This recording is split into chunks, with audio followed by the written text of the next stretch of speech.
Erotic aliveness is a result of being in your truth and being in integrity and being more aligned and opening up the channel. If you haven't been setting the right boundaries, if you haven't been saying no, you can't go into yes. Yeah. Oh, that's so good. And then when you do go into yes, it's like a full. It's a yes. It's a yes. Okay, let's talk about the yes. You have a thing that you call the erotic edge. Tell us about that, Nadia. How can we create more sense of a community and village? I actually think it comes back to embodiment. I think that the more we are connected to our senses, to our primal body, the more our body will lead us in the direction of the village model. We can't just talk about individual liberation. We need to talk about collective liberation. It can't just be, I'm going to liberate myself and as a result kind of step on someone else to get to that place of liberation, but how do we do it together? We're expecting our partner to be all of these things that the village used to provide. And so you're not expecting too much, but you're expecting too much from one person. If you're in a monogamous relationship, then everything's coming from that person. If you really want it to work, you got to show up as 10 different people to please your partner. It's so delicious to have different flavors, the same way that we don't want to eat the same meal for dinner every day. We want novelty. Hey everyone, I've got a quick ask of you. If you're enjoying the whole shebang, could you do me a favor and hit that subscribe or follow button? Or if there's an episode that you think could help someone, would you mind passing it along? It would mean the world to me. Here's why. Right now, this show is purely a labor of love. I really do love it. I pour my heart into bringing these conversations because I believe they matter. And so when you subscribe, it really does help the show reach more people, which opens more doors to even more incredible guests and conversations. And plus, who knows? Maybe one day it'll grow into something bigger. But for now, I just want to keep bringing these conversations that move us all forward and expand the collective. So thank you in advance for doing that. Okay, now, I'm really excited about today's episode. I'm joined by Nadia Munla, an embodiment and intimacy coach who's doing incredible work helping visionaries reach embodied expression in their love and leadership. Through her work with women and couples, Nadia is on a mission to bring more erotic aliveness, intimacy, and confidence into her clients' lives. She's the creator of Embodied by Nadia, a transformative embodiment method that's helped thousands of women reconnect to their pleasure, power, and play. Her work has made waves globally, being featured at the Health Coach Institute, Soul Camp, Goddess on the Go, and the World Domination Summit. Embody has reached diverse communities across the world, from retreats in Bali and Peru to a UK women's prison and an eating disorder clinic. And soon she'll be expanding her impact by bringing these teachings to teens and women of color fighting depression. At the heart of Nadia's work is a powerful belief, which is embracing our full range is the key to accessing our deepest potential and creating space for an embodied union that heals the planet. Oh my gosh, I'm so down with this. Okay, I hope you enjoy this conversation as much as I did. Welcome to the whole shebang, Nadia. Thanks for having me. I want to start with when I reached out to you. So I reached out to you. I've been following you for a while. I had the pleasure of interviewing your boyfriend, partner. What do you prefer him to be called? Partner. Partner. Okay, great.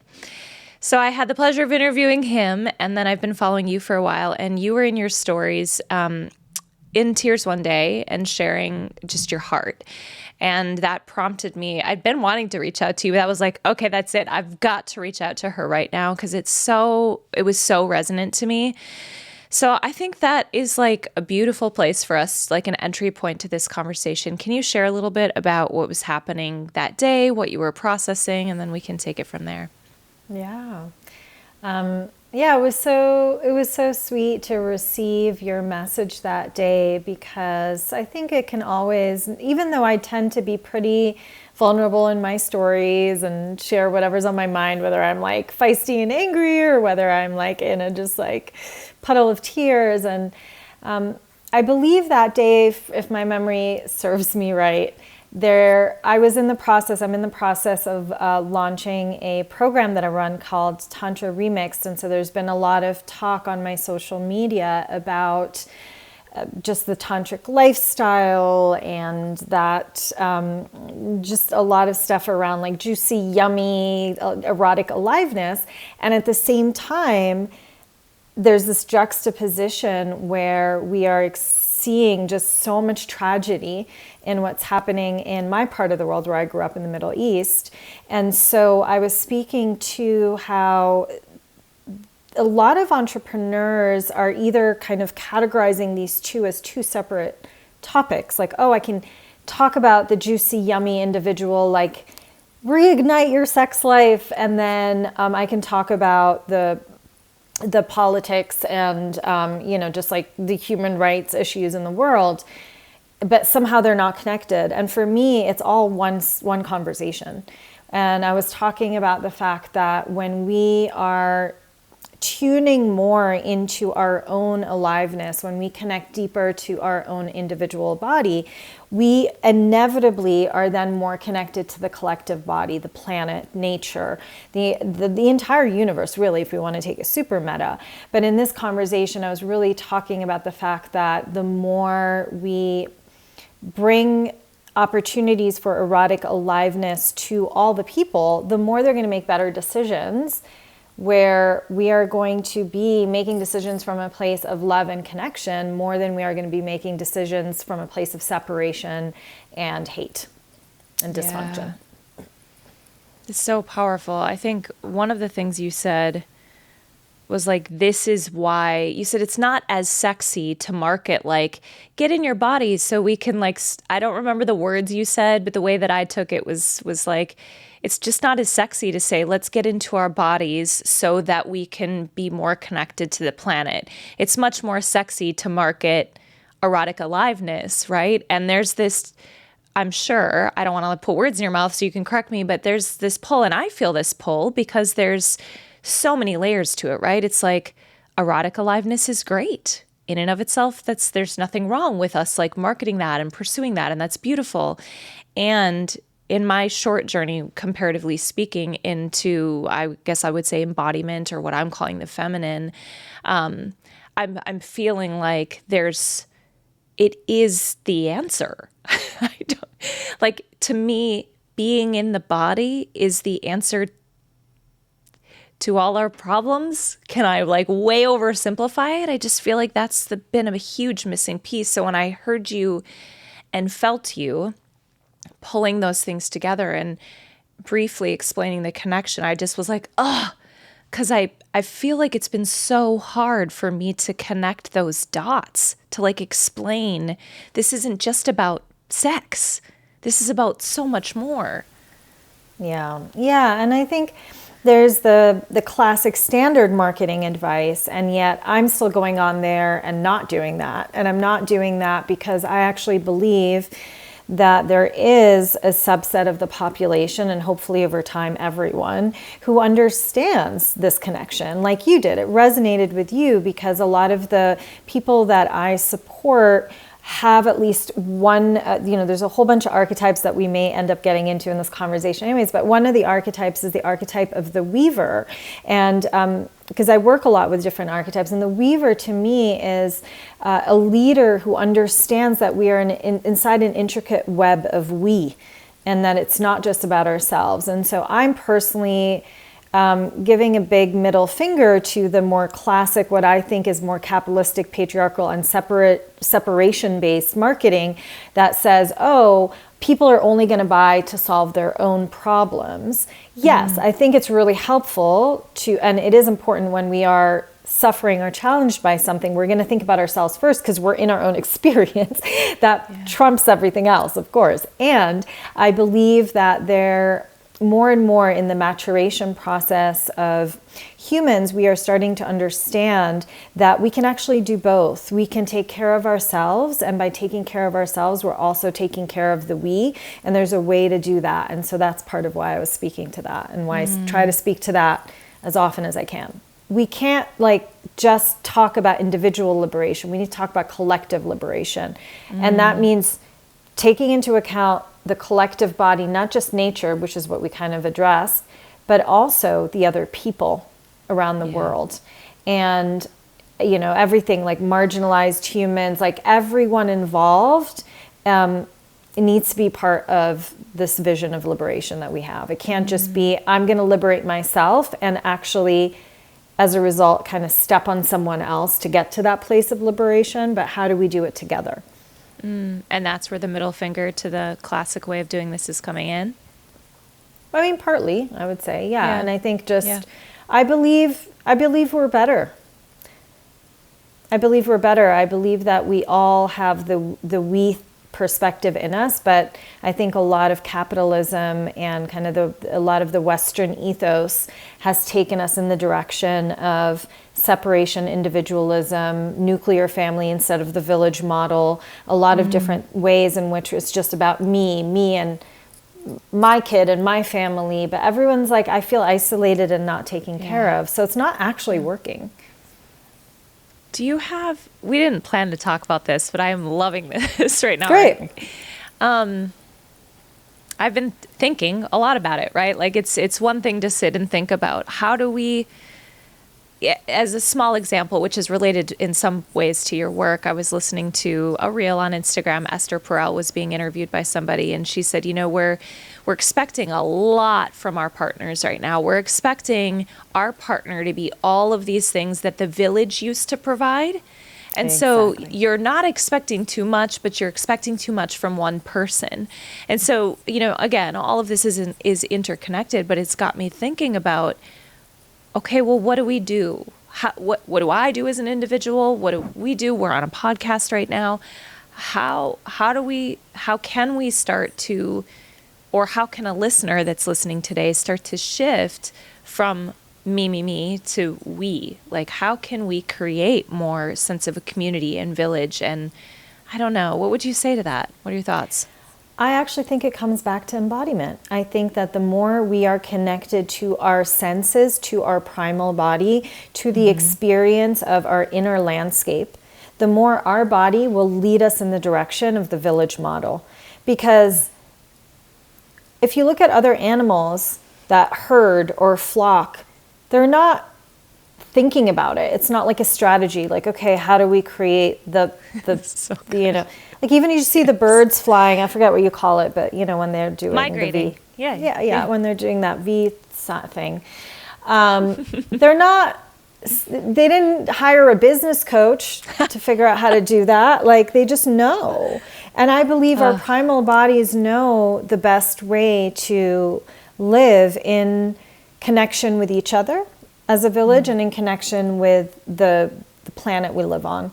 But the reason we don't right now is because we're not connected to our bodies, and therefore we're susceptible to mental brainwashing. And that sounds so like extreme and out there, but any system that is telling you to move away from your natural instinct is you getting brainwashed. And it's a rough moment of truth for us to look in the mirror as humans who are like, oh, we're so much better than all the other animals. Like, we are developing and evolving and AI and this and that and all the systems of productivity and factories.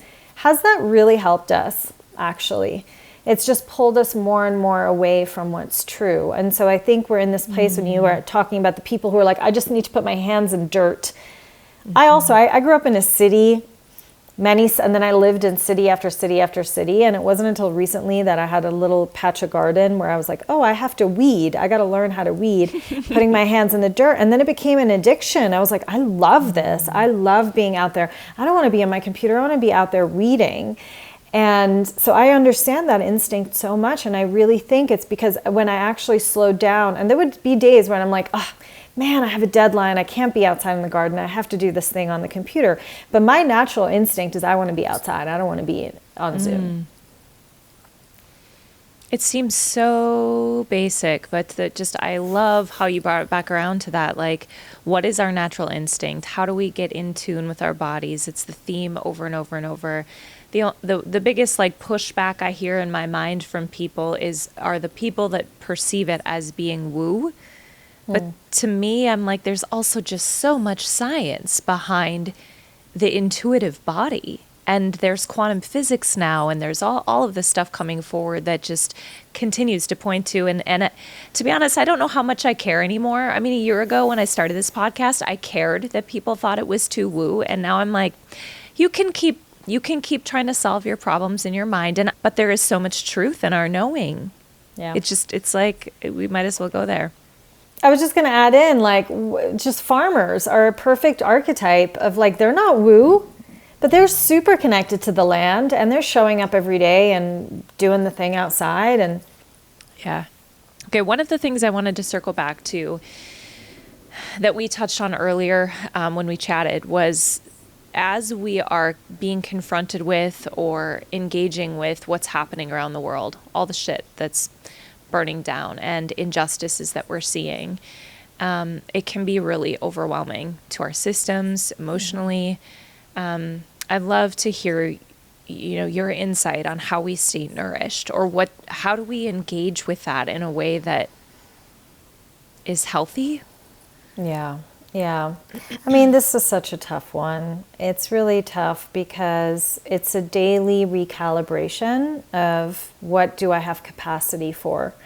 And so we've never, ever in the history of humanity had access to so much information all in like 5 seconds. Like, you open Instagram and it's just like all the stuff right there.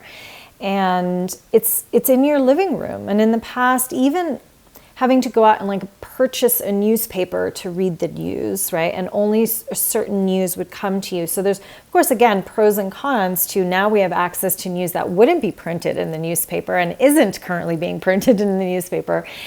And yet the downside of that is that it's always there, and it's so easy for us to feel like we have to consume it all the time. Like, it's our responsibility to be in the knowing. I know I get that all the time.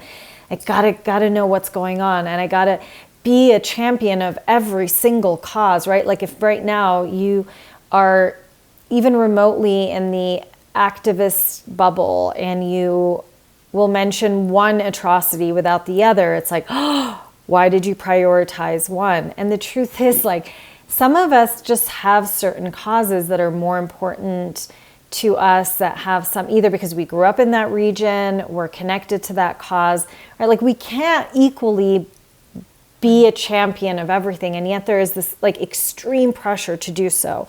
So the combination of feeling the pressure to be a voice for everyone, to stay up to date with all the information, to see uncensored photos of things that are just horrific to see on a consistent daily basis. Like, you can be making potatoes in your kitchen and open Instagram and see that and just be like, whoa.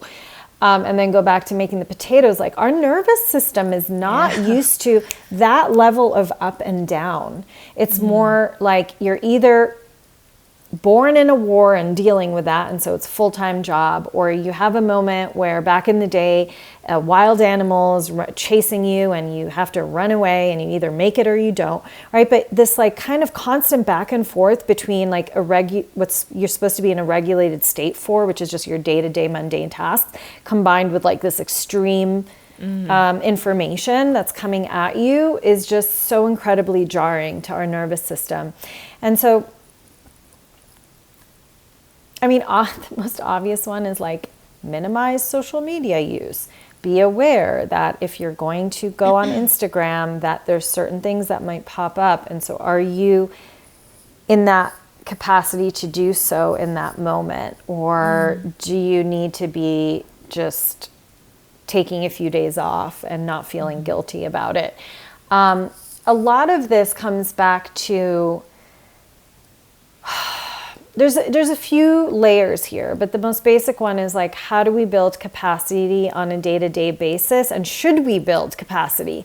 Like, should we be more immune to horrible images or not, right? So these are such big questions. Yeah, I know. And we can't, unfortunately, I'm still in the inquiry, so I can't give you all the answers, but it's like, it's a lot, right? So there's the like, how much capacity should we have, and or should we just be okay? Because now I'm getting to the point where I'm just looking at stuff and I'm like, which in itself is problematic, right? Because we start to lose our humanity. Like, are you desensitizing almost? Yeah. Yeah. One of the, as you said earlier, this idea of Responsibility. I don't know when it was. It was probably 20 years ago that I first watched a horrible movie about, I don't know what atrocity it was, and started to feel this sense of like, people are living this experience, and I'm over in this little cozy bubble here and really wrestling with this, like an actual wrestling with, I feel a sense of responsibility. If they're living it, how can I just decide to turn away from it? And so when you brought that up, I think that, again, it's another one of those big questions of, and also for me, I feel like if I have no knowledge of what's happening, then how can I be a weaver? How can I be, if I don't know where people are at or what's going on, how can I be leading anything or connected to it? Would I intuitively know enough to know? So I don't think, of course, as most things aren't black and white, that it's entirely black and white, but big questions. Yeah, I mean, it just reminded me of kind of the second layer, which is that I do see so many women out there in the entrepreneurial world who are weavers, who are making millions and using a lot of that money to create projects for parts of the world or particular marginalized humans that otherwise wouldn't have benefited from that money. So I think often people think, oh, well, the most important thing I can do is consume information. But if consuming a ton of information, if that's going to shut you down and freak you out and burn you out, that's not, you can't then show up and do what you need to do. So you also have to fill your cup. And often the women who I see who are looking at the we the most are actually going, all right, let's make a shit ton of money and let's use a big percentage of it to see what can we create, what projects can we do to help that part of the world. Because this is kind of, one of the things one of my majors in undergrad was international development studies. And one thing that we did we read through a lot of research and case studies of how when the IMF and the World Bank would send $1 over to and put it in the hands of women in the village in developing countries all around the world, they would take that dollar and do so much more, use that dollar and extend it so much more for the village than a man.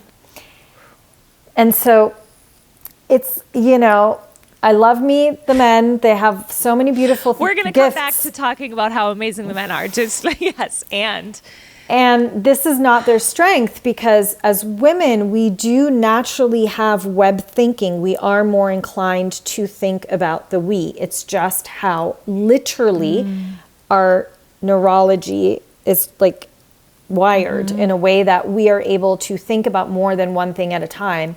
The men have that very hyper-focused, let's go from A to B thing, which we can develop as well. We have that masculine ability, so I'm not suggesting that these are separate, but we are naturally inclined to think more about the we. And so I think in the Western world, getting more money in the hands of women who are socially inclined, who are thinking about the bigger picture, is actually a really beautiful way to still be like, I'm filling my own cup, but I'm not looking away. Oh no.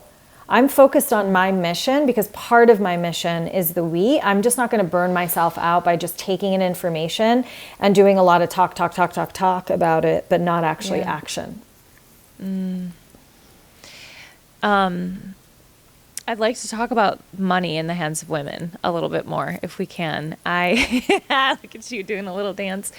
I'm gonna have a little confession time with Jen. I was planning on doing like a solo podcast to just kind of, this is what I do. I just share what's happening in my life. I'm gonna share a little piece of this with you because I think it's connected. That I've been on a journey, as all of us are, and have had all of these years, a good decade of what I would say is some level of success. I would say always leadership in some regard.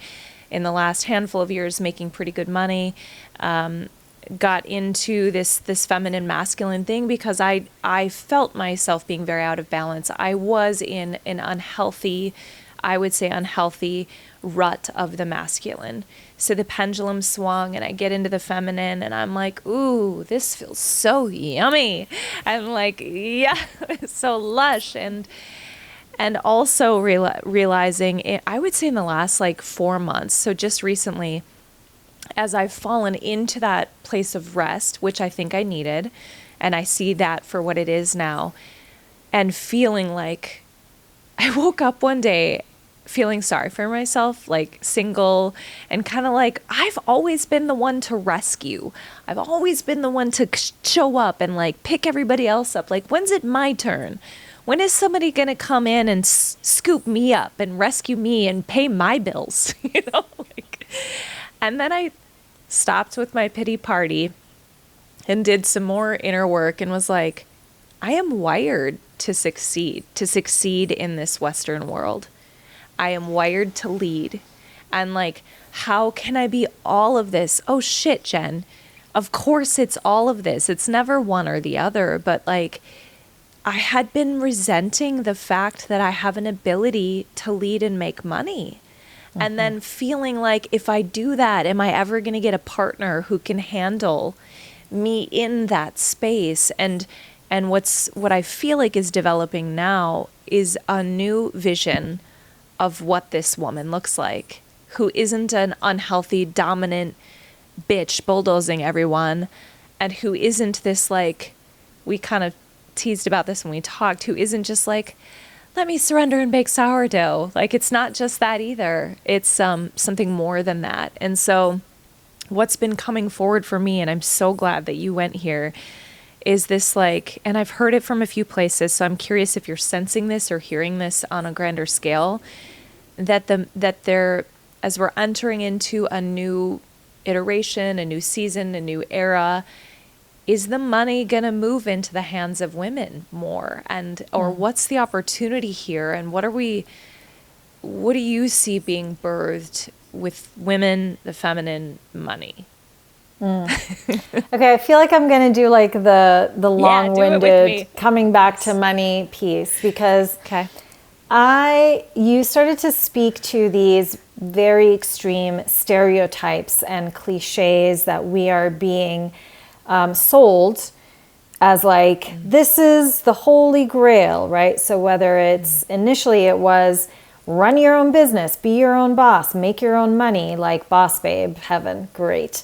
Then it was like, oh, just get a man who provides for everything and you just get to like garden and, you know, homestead and trad wife it all day long and yay, right? And I guess so mad the same way that I stand for the complexity and intelligence of my the people that I serve, which I really believe ultimately will end up being, you know, everyone. It's just that right now it's like the first people who are starting to realize this. So that's currently the people I serve.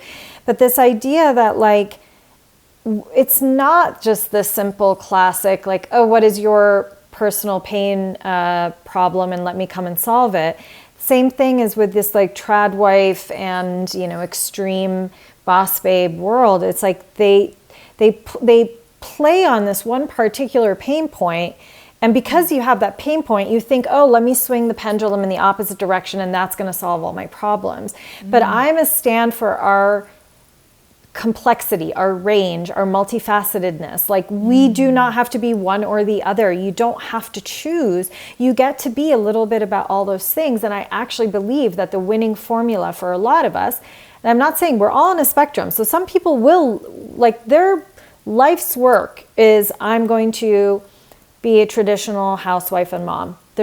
Some days I'm like, please, I wish just God, can we just be simple? Can we just do that? Right? Yeah, and then for some people it is to really be a Fortune 500 CEO, boss babe, like getting shit done. Beautiful. For a lot of us, we're somewhere in the middle. And we get to be a little bit of all those pieces, and we get to look at the shadow and the light side of each one of these archetypes. Mm-hmm. So we already kind of talked about the weaver, the one that's taking into account the village. But we also have, you know, the part of us that is very much devotional and loving and nurturing. And I call her the devotional wife archetype, even though it doesn't have to be that you ever want to get married, but it's just that energy of the partner and the mother that wants to give. It's very much the Mother Mary inspired archetype, if we want to just have a reference that a lot of people know. And then on the flip side, we have the Mary Magdalene inspired archetype, what I like to call the sacred slut, right? And this is everything about our erotic aliveness and our juiciness and all the fun, pleasure-filled, hedonistic, possibly taboo things that we want to do in our lives that bring us more erotic aliveness. And so we don't have to fully just live in one quadrant, we get to play in all of these different areas and find the wholeness and the sacredness that comes from being a little bit of all these pieces. And so I actually think that is fulfilling to us, because now we get all these different needs met without having to fully take over and be that persona and only that persona, which can get boring. Yeah.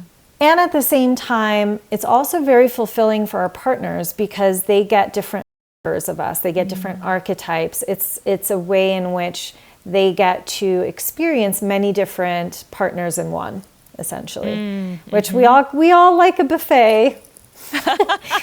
Because, by the way, it's the same thing reversed. It's the same thing reversed. Like, we will want a whole set of different characteristics and archetypes in our partners as well.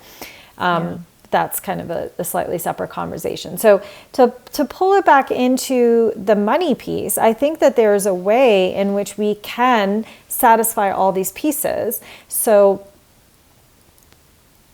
I don't believe that we should go back to, as Western women, we've forgotten the immense privilege we have with the rights that we have in the Western world that still don't exist in many cultures, or just even didn't exist for us 20, 30, 40 years ago. Yeah. Having your own bank account didn't even exist until, I don't even know, I think where was it? Was it Switzerland? Someone was telling me Switzerland didn't happen until like the 80s. You couldn't have a bank account as a woman. Like, it has not been that long. And yet there's this whole shift into just let the man have all the money and just let him support you. And I understand, because I more than anything want to surrender into, I don't have to ever make money and just want to bake the sourdough. But the truth is, I have been offered that opportunity, and the shit that came up for me, which was all very valid, was very interesting to look at, where I had a partner who said, hey, I would really love for you to not have to work. Like, you could work occasionally here and there, but I want to fully provide. And I was what came up for you? Yeah. I was like, excuse me, what? First of all, there's many layers. One is like, wait, I can't receive all of that. And that's the piece I think we get to work on. Like, wait, maybe I can receive all of that. But then I was also just like, the responsible part of, and feminist part of my brain came on board and was like, you guys are not married. What if he leaves? You've put at that point it was about 8 years into my business. For me to stop my business and stop the momentum in my business could be the death of my business.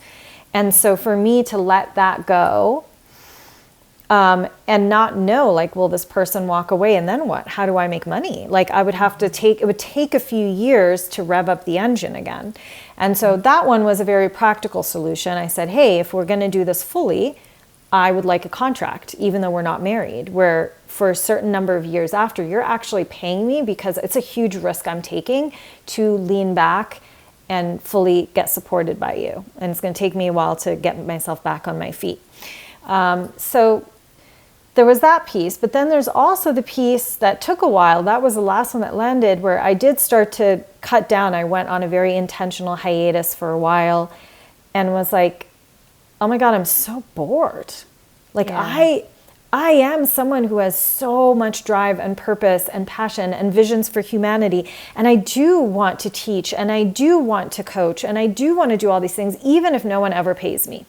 And so I think we get to all sit with, and not everyone's going to have the same experience I did, right? Some people might be totally fine to receive. Some people might be like, my purpose is motherhood. Beautiful.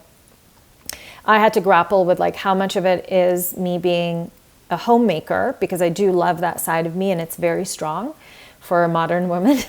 And at the same time, I'm like, yeah, but I'm also a visionary and I do want to create things in the world.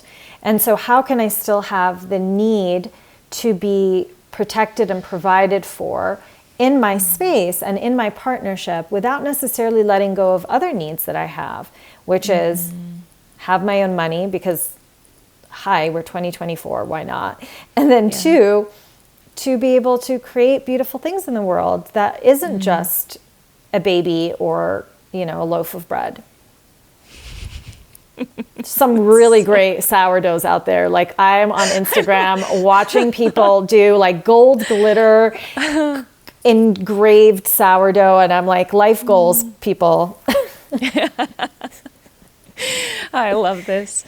You know, one of the things when you're talking about this, I don't remember what the phrase was. I feel like it was maybe 10 years ago that it was kind of this idea that women had to be everything, be the superwoman, be the mom, be the CEO, be all of it. And I think what I'm hearing you say, what I'm sensing you say, and what I'm feeling in my own self is a very different, it's similar linguistics, but it's a very different reality of not trying to be all of those things 110%. It's really understanding, like, I don't know if this is the way you use the word range, but that there's a range in all of those pieces, and that we don't try to make the pie bigger and be more of everything, because more is not always more. But how can I be okay with like growing my business slower because that is nature's way? How can I be okay with resting more and enjoying baking the sourdough bread rather than baking it in a hurry because I feel like I should bake sourdough bread while I'm thinking about how I'm going to make more money? Like to me, maybe it comes back to a piece of that embodiment, but how can we be all of those things in a way that feels aligned and nourishing, and not like I'm just like, well, I guess I have to do all of it, because we don't. It's maybe back to what you said too about we don't have to do all of it if it doesn't feel true to us, if we just want to be one thing for a season. But it feels really liberating to me to hear another woman, and a woman, you particularly, that I respect, to talk about this in a way that feels like, yeah, I can do this. I can go make a shit ton of money because I have the opportunity to do that. And I can still be like, yummy, you know, it doesn't have to be, what did you say? You said, we've been sold these ideas. Yeah. That is frustrating. And I don't think it's so much about doing and more about being, right? So I think that helps take the pressure off, where it's not just because, I want to be connected to my sacred slut, my devotional wife, my weaver, and, you know, we have a million other archetypes, but those are kind of just the framework that's within this framework, the ones that I work with. It doesn't mean you have to do full-time all three, right? Yeah. It isn't that like, now that I've chosen all three, I have more tasks on my to-do list, because that sounds horrible, right? It's more about, I have all of these deep yearnings connected to different archetypes in me. How can I feed them and have them be met in small doses in different ways in my life? How do I feed the one that has a purpose and a mission? How do I feed the one that loves to nurture and make beauty in the home? And how do I feed the one that wants to be fed with erotic aliveness? And so it's less about adding more to your plate and more about, it's kind of like, let's use the analogy of a plate of food. So I actually started as a health coach. Background, random trivia. Yeah, so holistic health coaching is actually how I entered into the world of coaching, and then I slowly shifted. But if you have a plate of food, right, you can take that same quantity that fits on a plate and make it 10 times more nutritional so that your body feels vibrant and alive. And you can use that same plate of to fill it with, you know, junk food or something that's just very nutritionally empty. And I think that's what I'm talking about. It's not necessarily having 2 plates of food or adding more to the plate of food. It's using the same amount, but making sure it's nutritionally dense. And so from an embodied level, it's like archetypally dense, right? How do I do that one or two things with my partner a week that really feeds my sacred slut? How do I do that thing once or twice a week where on a Saturday morning I pickle or bake the bread or do whatever it is that just makes me feel good, or garden outside. Yeah. But it doesn't mean I'm doing that full time. Yeah, that's so good. Okay, I would like to move into these archetypes a little bit more. I shared with you that Alex had posted this beautiful, like, happy birthday, Nadia post. And 2 or 3 times in the post, he mentioned how beautiful your range is. And I was like, I wonder what Nadia's range is. What can you share, Nadia? Well, I think we started with this framework as part of it, right? It's just about playing every note of the symphony that you are. And I think for most of us, we're only playing a few notes. And so we don't feel great about it. We don't feel fully nourished. And it also doesn't, as we can see with a lot of modern relationships, it's not fulfilling. That's why relationships are not working out a lot, is because there's needs that are not being met, right? Which actually goes back to, I don't know where we ended up on the tangent with Esther Perel, but right, because she was also talking about this idea that you can't expect everything out of your partner, which I think is true. And now because we don't have the village, we are expecting more. And especially in the erotic side of things, where the village doesn't necessarily come into play unless you're in certain cultures, right? It's you will want to get that. If you're in a monogamous relationship, then everything's coming from that person. You know, this is a separate conversation, because I've been in open relationships and I've been in monogamous relationships, and I have quite a whole thing around that. But if you have made the commitment to be in a monogamous relationship, then I believe part of the commitment to be in a monogamous relationship, if you really want it to work, is you got to show up as 10 different people to please your partner. Can we talk about this? Yeah. I mean, we're left turning. Let's go. So David Data, I don't know if the listeners know, I can link, but it was probably 2 years ago now. It took like an online course that he had, and I was sort of mortified when I first heard this concept, to be honest. Like, I grew up, again, very religious, very monogamous, like one person. The idea that we would even be curious about multiple people or multiple textures when in a committed monogamous relationship was just like, what? Like, that's not a thing. So anyways, I'm listening to David Data, and he's talking about how men in particular are just like, they love variety. And so if you're out to dinner, and this is the example he used, you're out to dinner and I don't know, you're at a restaurant and the waitress is like an African bodybuilder, and she comes up to wait on the table, and you notice that your man like kind of lights up at that energy. Instead of getting pissed that he lights up at that energy, you can go, okay, he's lighting up at that energy. How can I embody that and bring that home? How can I bring that to the bedroom? And it took me weeks to like accept this reality. I was like, oh, okay. But then after accepting that, and then also understanding, oh, I have some of that in me. It's very freeing. Then you're like, oh, well, now this can become kind of a game, like, or, fun. Is that the same thing that you're talking about? Yeah, just totally. like 10 different people? Okay.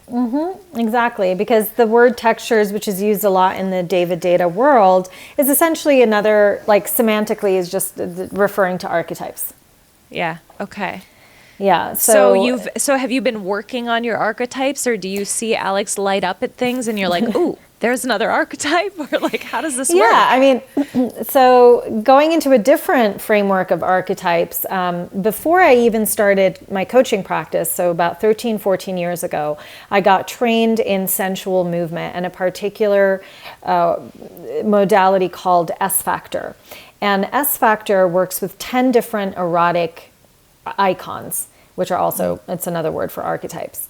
And 5 of them are what they consider the dark emotions, and 5 are the lighter emotions, which, take it or leave it in terms of those words. But essentially the idea being that your eroticism can have 10 different emotions behind it, and each one is an archetype.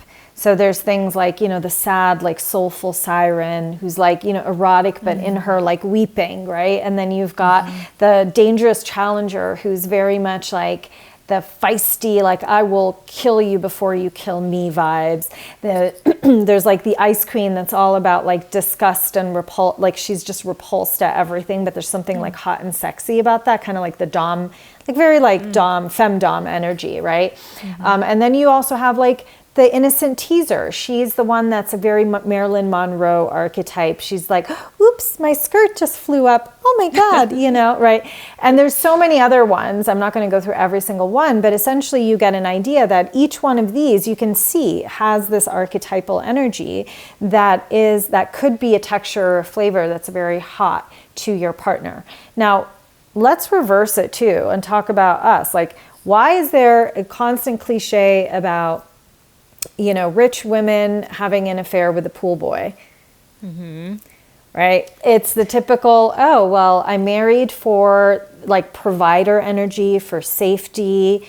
Again, this is all like very assumptive, but like, let's just assume.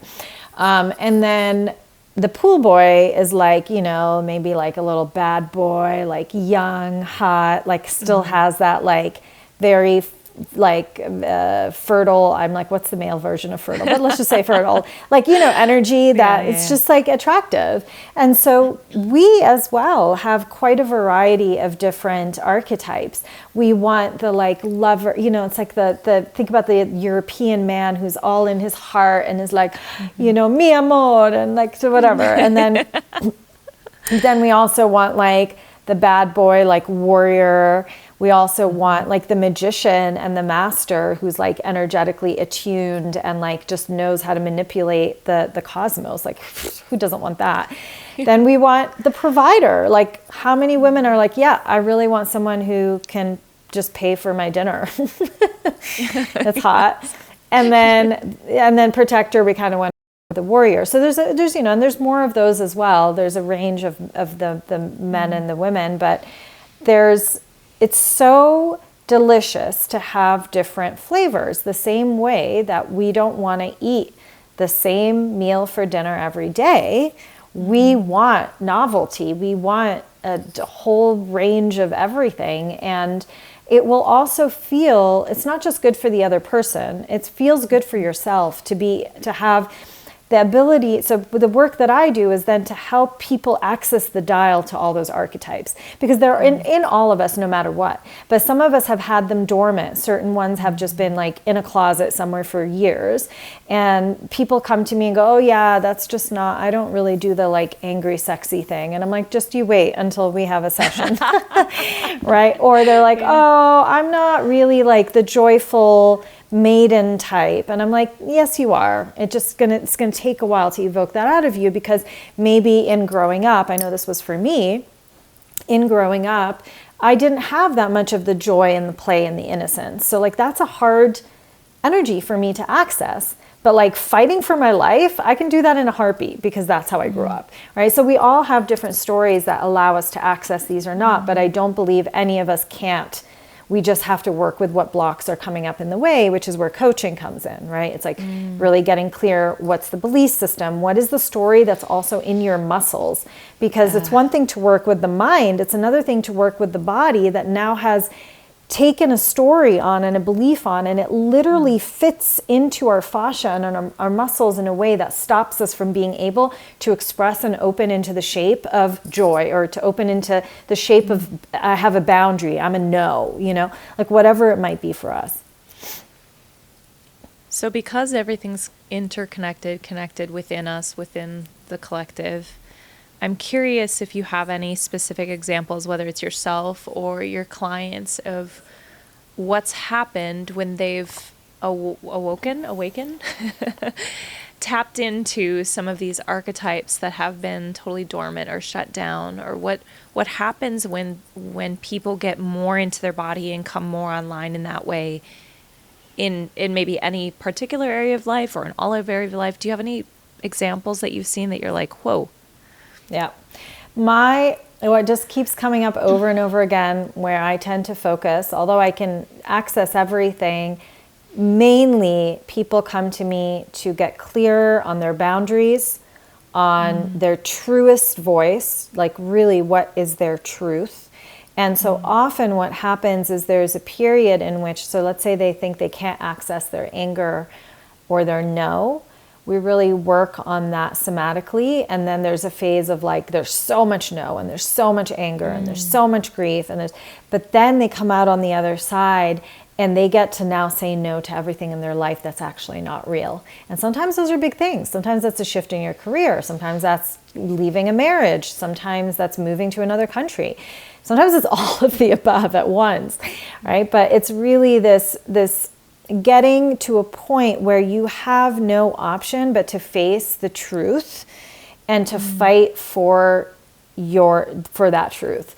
And to do that, you have to start by allowing your body, creating safety to allow your body to feel that which she wasn't able to feel for whatever reason, because of different belief systems. Yeah, so it's usually that, and then erotic aliveness comes after, because erotic aliveness is a result of being in your truth and being in integrity and being more aligned and opening up the channel. So usually if you haven't been setting the right boundaries, if you haven't been saying no, you can't go into yes. Yeah. Oh, that's so good. And then when you do go into yes, it's like a full.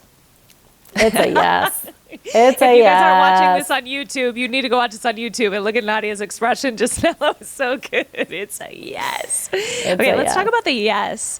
You have a thing that you call the erotic edge. Tell us about that, Nadia. Yeah, so the erotic edge is this idea. It's this place that you can get to where, like the idea Can I just pause you? What? Yeah. You're just like bubbling with joy right now, and I'm feeling it. It just feels good. Okay. Yeah, because it's this place where your fear, your excitement, and your turn on meet. And I like it because when we think about an edge, right? Whenever we think about like jumping off a cliff and taking that risk, or when we think about edging, which is the idea and the practice of getting close to an orgasmic peak, but not actually peaking, staying in the waves of orgasm, which to me is like erotic aliveness and embodiment to the max. So finding your unique erotic edge, which is going to be different for each person and different within each person's life, what chapter they're in. It's like, oh, well, this year, like my erotic edge is actually this place. And this is the place where, and the sweet spot is exactly that place where you feel some fear, but you're also feeling excitement. And you're also like, this kind of is turning me on. That's where we want to be. If you can operate in that place. And so when I'm working with clients one-on-one, I love to identify what is that erotic edge for you and how do we get you there and what's stopping you from getting there. Because living at that vibration of like, ooh, oh my God, it scares the shit out of me, but I love it. Like I'm about to move from not just one country to another. I am moving from the US to Europe, like a whole nother continent. I'm starting all over again. And that's my erotic edge right now. I'm like, ooh, like I've moved all the state to state, no problem. Like that's easy. It's not an edge for me, but that still felt like within my comfort zone. But this is like, that's the place where I'm like, ooh, this is so fucking scary because I don't know if it's going to work or not, but also it could be the best thing ever. And that's why it turns me on. And so each person has that thing in their own life that for them is now important and is the North Star and the compass of like, ooh, I want to do that thing, but it scares the shit out of me, but in a like good way where I feel turned on and excited about it too. I'm thinking I was, again, on Instagram the other day and I saw this clip. It was a comedian and he was like, when you've been married 21 years, there's no more mystery left. There's nothing. He said, I drank too much one night. I came home. Sounds so funny to me, but it's bad. He's like, came home, I laid down in bed, I laid on my stomach. My wife woke me up in the morning and she was like, what is this? And she's like poking a wad of toilet paper that he had shoved between his butt cheeks because he thought he was going to shit himself. So anyways, he goes into this. I might have to edit this out. I don't know, Nadia. So anyways, he goes into this thing about how like there's no more mystery left and like just sex just is the same thing over and over. And I heard that, I think, the day that we first chatted and got to thinking about like this erotic edge and and whether it's like early on in a relationship or 20 years in a marriage or maybe 10 years into a partnership where people are like, yeah, it's still pretty good. But they're maybe not feeling alive, or maybe there's a woman that's just had a baby and she hasn't tapped. She's like full on nursing and full on mothering role and hasn't tapped back into her erotic aliveness. Would you use this technique as a way to kind of get people to come back in line, or where would you tell somebody to start that's coming to you and saying, I just want to feel like alive again? That's a great question. I mean, I do think there are a few unique situations in life, like birth and death, that require full focus on grieving or on nursing and nurturing. And in those phases, it's a little bit more difficult because the me disappears. Right? So with motherhood, for the first period, you are not you. You are fully this kid's needs. You are like the answer to every need this child has. And that's your sole purpose. And so in those chapters, it's you don't usually have people coming to coaches because there is no space to go into what are my own intentions and goals, because it really is so much of a we thing. With grieving, it's the same thing, but you're dissolving into your grief. If you're fully allowing yourself to go through the grieving process, there's that same, like, I don't really exist, my needs don't, like, I'm just kind of swallowed in this black cloud of grief, which is an important process to go through to then emerge back out and individuate. So I think in those situations, something like therapy is actually a lot more of a supportive modality if needed. And coaching, I think, really comes from when you're already in a place that's good and you're trying to get to that place of an erotic edge where you're like, okay, yeah, I'm going about, I'm fine, I'm generally okay and healthy, I'm generally like surviving, but I really want to be like thriving. And this is just my personal take on how do you create more buzz and aliveness. It's like, find that place that scares the shit out of you, but not to the point where you shut down, just exactly to that sweet spot where it wakes you up and has you go, ooh, ooh, ooh. Can you give us some examples? What are the things that people are like scared of? I mean, it's pretty classic. It's like, it could be as big as, I really want to leave this job that's sucking my soul and start this entrepreneurial idea that I have. And that's so scary because it takes a lot of risk.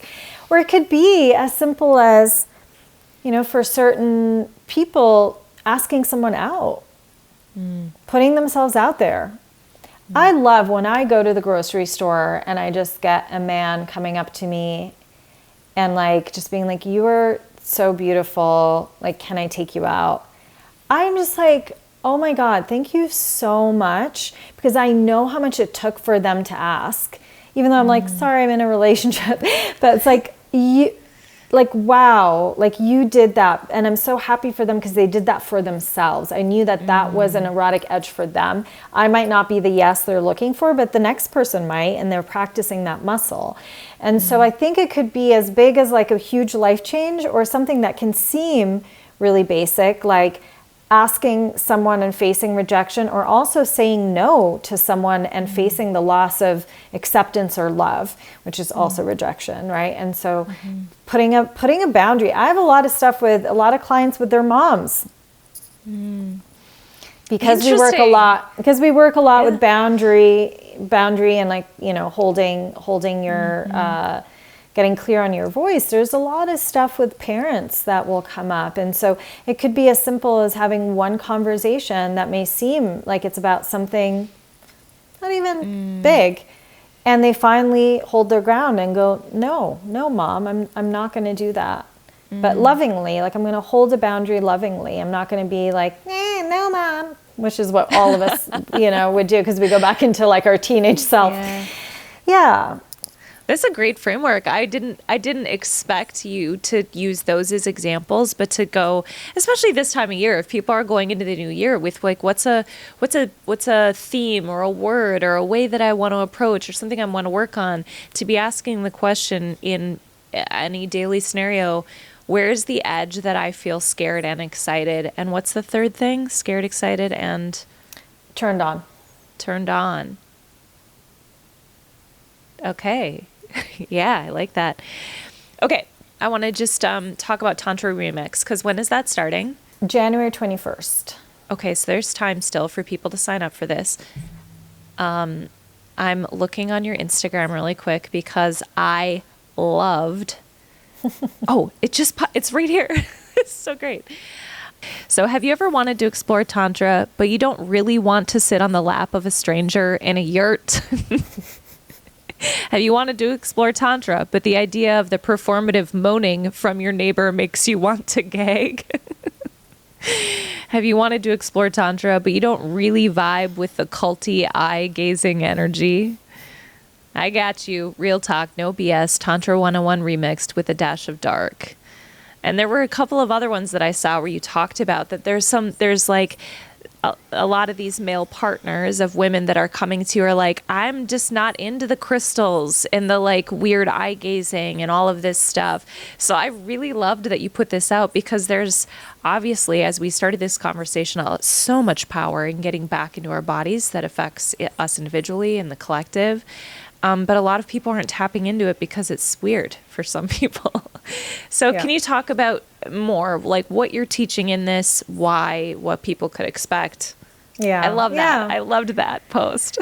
I'm so glad. Yeah. I mean, I literally put this out there because there's so many people who could benefit from, especially the foundational tantric practices, where I'm like, there's so much magic here, and yet all the spaces I look at, even for me, and I can handle a certain amount of new age, stuff. And I'm like, this is a lot for me.